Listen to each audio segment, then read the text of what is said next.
Hello friends, welcome back to my YouTube channel Anand career institute. दोस्तों, आज हम discuss करेंगे फ्रिंज की चौड़ाई क्या होती है और इसे कैसे फाइंड आउट करते हैं। तो चलिए स्टार्ट करते हैं फ्रिंज की चौड़ाई। गाइस, अगर आपको यंग का द्विस्लिट प्रयोग क्लियर होगा तो जब आपने देखा होगा प्रकाश के व्यतिकरण को व्यक्त करने के लिए यंग ने एक्सपेरिमेंट किया, जिसे हम कहते हैं यंग्स द्विस्लिट एक्सपेरिमेंट। तो उन्होंने पर्दे में फ्रिंजें प्राप्त करी।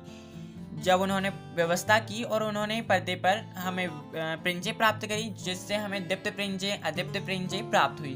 तो जो फ्रिंजें होती हैं, क्या होता है फ्रिंजें, और अगर आपको यंग्स का द्विस्लिट प्रयोग क्लियर नहीं है तो आप मेरी वीडियो के प्लेलिस्ट पर जाकर देख सकते हैं। अगर आपको ये दोनों टॉपिक क्लियर हैं तो आपको फ्रिंज की चौड़ाई बहुत अच्छे से समझ में आएगी। तो चलिए स्टार्ट करते हैं गाइस। अगर आपको ये दोनों टॉपिक क्लियर नहीं है तो आप मेरी वीडियो के प्लेलिस्ट पर जाकर देख सकते हैं। मैंने डिस्क्रिप्शन बॉक्स में भी प्रीवियस वीडियोस की लिंक दे रखा है। फ्रिंज की चौड़ाई दो क्रमागत दीप्त फ्रिंजें, जब हमें दीप्त फ्रिंजें और अदीप्त फ्रिंजें पर्दे में प्राप्त होती है तो दो क्रमागत दीप्त फ्रिंजें या फिर दो क्रमागत अदीप्त फ्रिंजों के बीच की जो दूरी होती है उसे ही हम फ्रिंज की चौड़ाई, फ्रिंज वाइड कहते हैं। इसे हम अक्सर बीटा से व्यक्त करते हैं। इसे ज्ञात करने के सो फ्रेंड्स, फ्रिंजों की चौड़ाई ज्ञात करने के लिए आपको एक फॉर्मेट बन जाए, इसलिए मैं यहाँ पे यंग्स एक्सपेरिमेंट का थोड़ा ओवरव्यू दे रहा हूँ ताकि आपको फ्रिंज की चौड़ाई काफ़ी अच्छे से समझ में आए। सो उन्होंने क्या किया था कि उन्होंने एक नेरो स्लाइट एस लिया था, जिससे कि एक वर्णीय प्रकाश स्रोत डाला हुआ था और इस प्रकार से जो प्रकाश है वह आगे गया था और हमें दो स्लिटें और प्राप्त हुई थी। दो स्लिटें उन्होंने इस प्रकार से व्यवस्थित की थी जो कि ऐसे समान दूरी पर है। सो यहाँ फिर स्रोत का काम करने लगते हैं और यहाँ अपना अलग अलग तरंगाग्र बनाते हैं। और ये जो तरंगें होती हैं गाइज, आपको क्लियर होगा कि वह सुरंग और गर्त के रूप में संचरित होती है।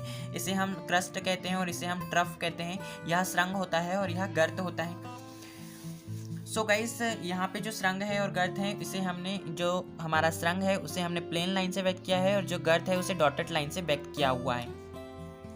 सो जब दो सुरंग आपस में मिलते हैं तो हमें ब्राइट फ्रिंजें प्राप्त होती हैं, या फिर दो गर्त आपस में मिलते हैं तब हमें ब्राइट फ्रिंजें प्राप्त होती हैं।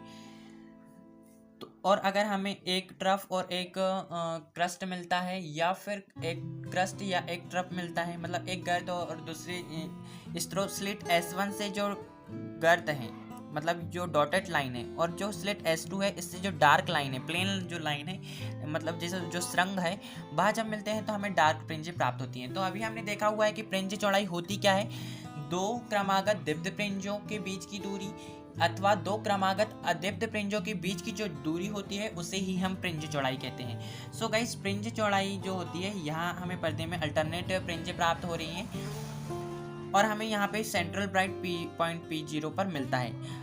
आप देखेंगे जब यंग्स एक्सपेरिमेंट में आपको यहाँ पे दीप्त फ्रिंजें ही प्राप्त हुई थी, जो सेंट्रल ब्राइट हम इसे कहेंगे P0, केंद्रीय बिंदु पर हमें हमेशा चमकती हुई फ्रिंजें ही प्राप्त होंगी और इससे अल्टरनेट हमें दीप्त फ्रिंजें अदीप्त फ्रिंजें प्राप्त होती हैं। सो गाइस, यहाँ आपको समझ में आया इसलिए मैंने ये बताया हुआ था। तो इसे ज्ञात करने के लिए हम मान लेते हैं जो हमारा केंद्रीय फ्रिंज की स्थिति जो है बिंदु P0 पर है, इसलिए मैंने आपको बताया हुआ था। यहाँ पे हमें मानना होता है, जो हमारे ये हमें यंग्स एक्सपेरिमेंट से पता है, जो केंद्रीय फ्रिंजें हैं, केंद्रीय बिंदु पर हमें सेंट्रल ब्राइट प्राप्त होता है और इसी से ही हमें अल्टरनेट फ्रिंजें देखनी होती हैं। सो बिंदु P0, अब ऐसी बहुत सारी किरणें हैं गाइस, जो अब क्योंकि स्लिट S है उससे बहुत सारी तरंगें निकल रही हैं और स्लिट S2 से बहुत सारी तरंगें निकल रही हैं। सो हमें अल्टरनेट बहुत सारी तरंगें प्राप्त हो रही हैं। तो हम पर्टिकुलर एक दो तो नहीं ले सकते, हम एक दो के लिए नहीं निकाल रहे हैं, हम n के लिए निकाल रहे हैं और n की जो वैल्यू है 1 2 3 कुछ भी रखें, हम फर्स्ट सेकंड थर्ड फोर्थ इस प्रकार से फ्रिंजों की कंडीशन देख सकते हैं। जो तरंगे यहाँ पे हमें पर्दे पे अल्टरनेट जो फ्रिंजें हमें दे रही हैं। तो बिंदु P0 से NB दीप्त फ्रिंजे की दूरी जो हमने मान ली है, हमारी कोई पॉइंट P0 जो है हमारा, आप चित्र में देखेंगे तो जो पॉइंट P0 है, इससे जो NB कोई, अब यहाँ से तो बहुत सारी तरंगे हैं, तो NB हमने मान ली यहाँ हमारी कोई NB तरंग है जो पॉइंट P से Y दूरी पर है, बाय N दूरी पर है, तथा जो N+1B जो दीप्त फ्रिंजे हैं वहाँ जो है उसकी दूरी बाय N+1 है। चूँकि हमें फ्रिंज चौड़ाई चाहिए तो दो फ्रिंजों के बीच की दूरी चाहिए, इसलिए हमने मान ली है जो पॉइंट P है इससे P1 की जो दूरी है बाय n है, और जो पॉइंट P0 है उसकी P2 से जो दूरी है उसके बाय n+1 है। क्योंकि हमने n भी करने मानी है, किसी का भी हमने पर्टिकुलर नाम यहाँ पे नहीं दिया हुआ है। अतः जो दीप्त पिंजे की कंडीशन को हमने फॉर्मूला देखा हुआ था, दीप्त पिंजों की स्थिति हमें ज्ञात करने के लिए हमने यह फॉर्मूला देखा हुआ था yn = d2d/n लैम्डा। इसी प्रकार हम yn+1 भी जो पिंजे हैं उसकी स्थिति देख लेंगे। यह दीप्त पिंजे की स्थिति का फॉर्मूला है गाइस। अगर आपको ये क्लियर नहीं है तो आप मेरी वीडियो के प्लेलिस्ट में जाकर देख सकते हैं, मैंने डिस्क्रिप्शन बॉक्स में भी इसकी लिंक दे रखी है। और yn+1 भी की भी हम इसी से ज्ञात कर लेंगे। यहाँ पे yn+1 सिंपली रखना है n के स्थान पे, तो d/2d n+1 लैम्डा आ जाएगा। अतः n+1 व nb दीप्त पिंजों के बीच की जो दूरी है अर्थात पिंज चौड़ाई हम उसी कहते हैं। अब चूंकि हमें स्थितियां पता चल गई है, यह तो हमें फॉर्मूला पहले से ही मालूम था, यह दीप्त पिंजों की स्थिति का फॉर्मूला है गाइस। अगर आपको यह क्लियर नहीं है तो आप देख सकते हो आप मेरी वीडियो के प्लेलिस्ट में जाकर। यह फॉर्मूला इसलिए मैंने एक्सप्लेन किया हुआ था आपको, क्योंकि यहाँ पे काम पड़ रहा है। बाय n जो है, बाय n हमने माना था दूरी, तो बाय n की हमने यहाँ पे फर्स्ट जो बाय n दूरी पर जो nb किरण है उसकी स्थिति देख ली, और बाय n+1 भी जो किरण है उसकी स्थिति हमने देख ली बाय n+1 कंडीशन में ये है। अब दोनों की स्थितियाँ हमें पता चल गई। जिस प्रकार से हमने देखा था, ये हमें P1 की भी कंडीशन, जो ब्राइट फ्रिंज है P1 इसकी भी पता चल गई, और ब्राइट फ्रिंज जो P2 है इसकी कंडीशन हमें पता चल गई। अब दोनों की स्थितियाँ पता चल गई तो हमें इन दोनों के बीच का डिस्टेंस पता करना है, क्योंकि हमें फ्रिंज चौड़ाई चाहिए। तो फ्रिंज चौड़ाई में क्या होता है, दोनों के बीच की जो डिस्टेंस है उसे ही हम फ्रिंज चौड़ाई कहते हैं। तो अगर हम P2 से P1 को घटा देंगे तो हमें फ्रिंज चौड़ाई पता चल जाएगी। हम वही करेंगे गाइस। अतः n+1b व nb दीप्त पिंजों के बीच की जो दूरी है अर्थात फ्रिंज चौड़ाई जो है वह क्या होगी, फ्रिंज चौड़ाई को हम बीटा से व्यक्त करते हैं गाइस। तो हमने यहाँ पे बीटा लिखा हुआ है = by n+1b fringe minus yn fringe, yn जो फ्रिंज है वह, तो जो है इसकी वैल्यू हम रख देंगे और इनका जो डिस्टेंस एक दूसरे से घटा देंगे तो हमें डिस्टेंस पता चल जाएगा। जो बाय n+1 है उसकी जो वैल्यू आई थी हमारे पास d/2d n+1 लैम्डा माइनस, अब जो माइनस yn की जो वैल्यू है वहाँ हम लग देंगे d/2d लैम्डा dn लैम्डा/2d। सॉरी गाइस, यह इसकी वैल्यू थी तो यह हमने रख दी है।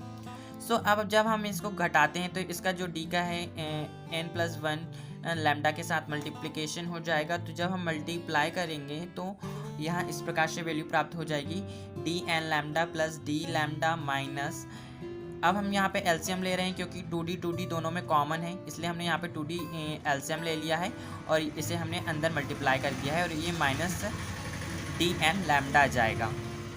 गाइस यह दोनों पॉजिटिव हैं, पॉजिटिव और यह नेगेटिव है और वैल्यू समान है, तो यह दोनों एक दूसरे से कैंसिल आउट हो जाएंगे। तो जो हमें ब्राइट फ्रिंज की डिस्टेंस जो है, दो फ्रिंजों के बीच की डिस्टेंस हमें प्राप्त हो जाएगी बीटा = d लैम्डा/2d। यही अभिष्ट दीप्त फ्रिंज की चौड़ाई है। आई होप गाइस आपको दीप्त फ्रिंज की चौड़ाई पता चल गई होगी, इसे ही हम दीप्त फ्रिंज चौड़ाई कहते हैं। अब हम देख लेते हैं अदीप्त फ्रिंज चौड़ाई। अब इसी प्रकार जो NB तथा n+1 भी अदीप्त फ्रिंजों की केंद्रीय बिंदु से हम दूरी देख लेते हैं। स्थिति हमने माना है, जो हमने देखा था अभी, जब हम अल्टरनेट दीप्त फ्रिंज और सेंट्रल ब्राइट P0 से हम देख लेंगे अल्टरनेट दीप्त फ्रिंज और डार्क फ्रिंजों की कंडीशन। अभी हमने जिस प्रकार से दीप्त फ्रिंजों की कंडीशन देखी थी उसी प्रकार अदीप्त फ्रिंजों की कंडीशन देख रहे हैं। जैसे यहाँ पे हमें डार्क फ्रिंज प्राप्त हो रही है और यहाँ पे हमें डार्क फ्रिंज प्राप्त हो रही है, तो इन दोनों के बीच की जो डिस्टेंस होगी वही होगी अदीप्त फ्रिंज चौड़ाई। दो क्रमागत दीप्त फ्रिंजों की और अथवा दो क्रमागत अदीप्त फ्रिंजों के बीच की जो दूरी होती है उसे ही हम फ्रिंज चौड़ाई कहते हैं गाइस। यहाँ पे हम इन दोनों के बीच की इसकी कंडीशन हमें पता कर लेंगे और इसकी कंडीशन हम पता कर लेंगे, और इन दोनों के बीच की हम डिस्टेंस जब ज्ञात कर लेंगे तो हमें फ्रिंज चौड़ाई पता चल जाएगी अदीप्त फ्रिंजों के बीच की। हम अदीप्त फ्रिंजों के बीच स्थिति कैसे ज्ञात करते हैं इसका फॉर्मूला पहले से ही पता कर चुके हैं। अगर आपको यह क्लियर नहीं तो आप मेरी वीडियो के प्लेलिस्ट में जाकर देख सकते हैं। इसी प्रकार NB तथा n+1 भी अदीप्त फ्रिंज की केंद्रीय बिंदु से जो केंद्रीय जो फ्रिंज है इसकी स्थिति बिंदु P0 से दूरी हमने मान ली है क्रमशः बाय n डैश है, बाय n डैश तथा बाय n डेस n+1 है, यह हमने मान ली है। तथा जो हमें पता है फॉर्मूला जो है अद्वितीय प्रिंजों की स्थिति का फॉर्मूला यह है। सो हमने बाय एन डेस जो मानी थी प्रथम एन बी जो अद्वितीय प्रिंज है इसकी कंडीशन, तो हमने यहाँ फॉर्मूले में वैल्यू रख दी है d/2d 2n-1/2 लैम्डा। तथा जो हमने n+1 भी अद्वितीय प्रिंज मानी थी उसकी जो दूरी हमने माना है कि बाय एन डेस n+1 है। सो n+1 जो वैल्यू है हमने यहाँ पे रख दी है बाय डेस n+1 is equal to d/2d 2n+1-1/2। जो n है n के स्थान पे n+1 आ गया, तो जो माइनस है माइनस इस प्रकार से, इनटू में लैम्डा है तो लैम्डा आ जाएगा। सो जब हम इसे सॉल्व करेंगे तो हमें ये प्राप्त होगा d/2d 2n+1/2 इंटू में लैम्डा। सो एन बी तथा n+1 भी अद्वितीय प्रिंजों के बीच की दूरी हमें ज्ञात करने के लिए, अर्थात जो प्रिंज चौड़ाई है वह ज्ञात करने के लिए क्या करना पड़ेगा। जैसे हमने अद्वितीय प्रिंजों के बीच की चौड़ाई ज्ञात करने के लिए एक दूसरे को घटा दिया था, उसी प्रकार से हम घटा देंगे। तो बीटा से हम इसे व्यक्त करते हैं, बीटा इज इक्वल टू हो जाएगा बाय डेस n+1 माइनस बाय डेस n।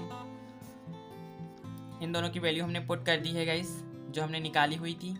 जब हम इसे मल्टीप्लाई करेंगे अंदर तो हमें, और हम यहाँ पे एलसीएम ले लेंगे क्योंकि 2d आप देखेंगे दोनों के हर में कॉमन है, इसलिए हम एलसीएम ले लेंगे 4d कॉमन।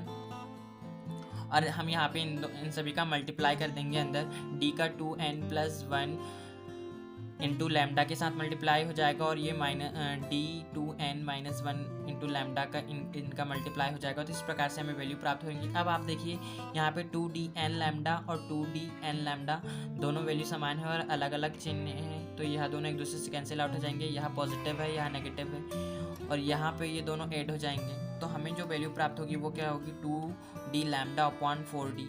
अब यहाँ पे कैंसिल आउट हो जाएंगे, तो d लैम्डा अपॉन 2d हमें ये अद्वितीय प्रिंजों के बीच की डिस्टेंस पता चल जाएगी। और यही क्या है, यही अवशिष्ट अद्वितीय प्रिंज चौड़ाई है। आई होप गाइस आपको प्रिंज चौड़ाई ज्ञात करना और प्रिंज चौड़ाई क्या होती है क्लियर हो गया होगा। कुछ पॉइंट है जो आपको मालूम होनी चाहिए।